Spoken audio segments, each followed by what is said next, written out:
안녕하십니까. 산재박사TV 윤창순 노무사 백술비 노무사입니다.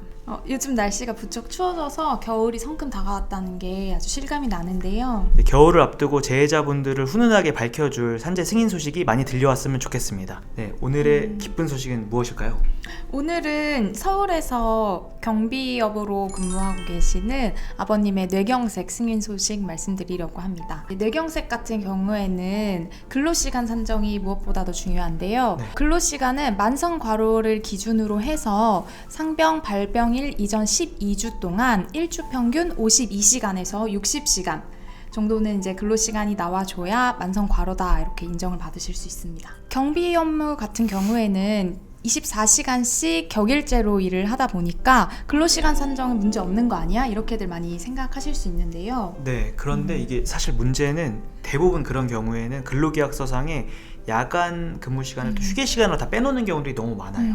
근데 이제 형식이 아닌 실질을 또 중시하는 뭐 근로기준법 또는 뭐 노동관계법에 따라서 근로계약서상에는 휴게 시간으로 빠져 있다 하더라도 실제로 휴게가 아니라 근무를 하고 있었다라고 하면 충분히 업무 시간으로 주장해서 인정받으실 수도 있습니다. 맞습니다. 그래서 야간에 독립된 휴게 공간에서 자유롭게 방해 없이 휴게를 한 경우가 아니다라고 하면 그게 근로계약상 휴게 시간으로 되어 있다 하더라도 실질적으로는 근로시간으로 포함하는 것을 주장할 수 있습니다. 네, 그래서 저도 이번 아버님 사건에서 휴게 시간을 근로시간으로 주장을 해서 그게 입증이 잘 받아들여졌고 그래서 아버님께 승인 나시고 1년 1개월치 휴업급여 3,500만 원 수령하셨습니다.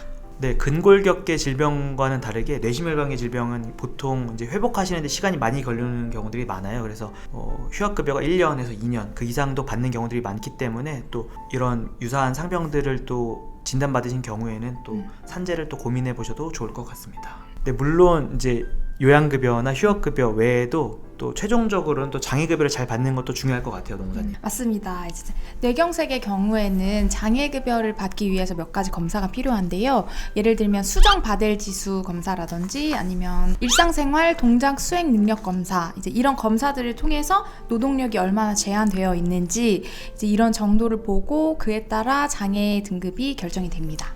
네, 여러 가지 검사들을 한다고 하니까 절차상 굉장히 복잡해 보이실 수 있는데 결국에는 여러 가지 검사들이 내가 얼마만큼의 노동 능력이 상실되었는지를 평가받는다고 생각하시면 좀 편하실 것 같습니다. 맞습니다. 근데 일단 이런 거를 검사를 받기 위해서는 산재 승인이 전제가 돼야 하는 거니까요. 뇌 질환 질병의 경우 산재 승인을 위해서는 전문가랑 꼭 상담을 해보시는 것이 필요합니다. 왜냐하면 제가 앞서 말씀드렸던 것처럼 승인 사례에서 야간에 독립된 휴게 공간 없이 그리고 중간중간 민원이 들어오면 또 일을 하셨어야 됐어요. 그래서 중간에 자유롭게 쉬지 못하셨고 방해가 계속 있으셨어요. 그래서 이런 게 사실은 다 근로시간이었다라는 거를 입증받기 위해서 현장 조사도 수차례 나가고 다수의 다양한 주장을 통해서 입증이 가능했습니다. 경비원 아버님의 동료분께서는 독립된 휴게 공간이 있다고 말씀을 하셨어요. 근데 저희가 직접 현장 조사를 나가 봤을 때는 그냥 시멘트 바닥 같은 창고였고 거기에 사람이 앉을 수 있는 의자 이런 것도 전혀 없었고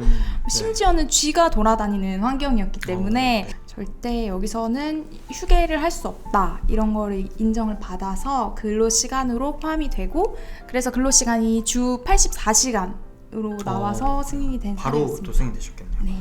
네, 저 개인적으로는 이런 뇌심혈관계 질병이야말로 그 노무사의 도움이 가장 절실하게 필요한 영역이 아닌가 싶습니다. 왜냐하면은 지금 말씀하셨던 뭐 소위 말하는 뭐 돌발과로, 단기과로, 또 만성과로 같은 것들을 인정받고 또 산재로 승인받기 위해서는 그 재해자들이 직접 하시거나 또는 유족분들이 하시기에는 좀 어려운 애로사항들이 많아요. 그래서 그런 경우에는 꼭 산재 전문 노무사의 도움을 또 좀 청해 보시는 게 필요할 것 같습니다. 저도 좀 비슷했던 사례가 예전에 진행했던 사건 중에 이제 유족 사건이었는데 결국 포인트가 이제 야간 휴게 시간이 과연 정말 휴게 시간이냐 아니면 또 업무 시간으로 산정될 수 있냐의 문제였었거든요. 근데 이제 그때 한창 코로나 때여가지고 형식적으로는 휴게 공간이 있었지만 사용을 사실은 할 수가 없었어요. 그러니까 그때 당시에는 이제 여러 사람들이 또 모여 있고 이런 걸 또 못하게 했었으니까 그래서 그런 것들을 다행히 잘 주장을 했고 인정받아서 또 유족급여를 다행히 수령받으신 적이 있습니다. 이렇게 내심혈관계 질환의 경우에는 근로시간 입증이 매우 중요하기 때문에 전문가하고 꼭 상담을 해보는 게 필요하겠습니다. 아침 저녁으로 요즘 기온차가 크다 보니까 보온에 신경 쓰시고요. 감기 걸리지 않게 조심하시면 좋겠습니다. 네, 또 다른 기쁜 소식은 누구일지 다음 편을 기대해 주시기 바랍니다. 지금까지 산재박사TV의 윤창순 노무사 백솔비 노무사였습니다. 감사합니다.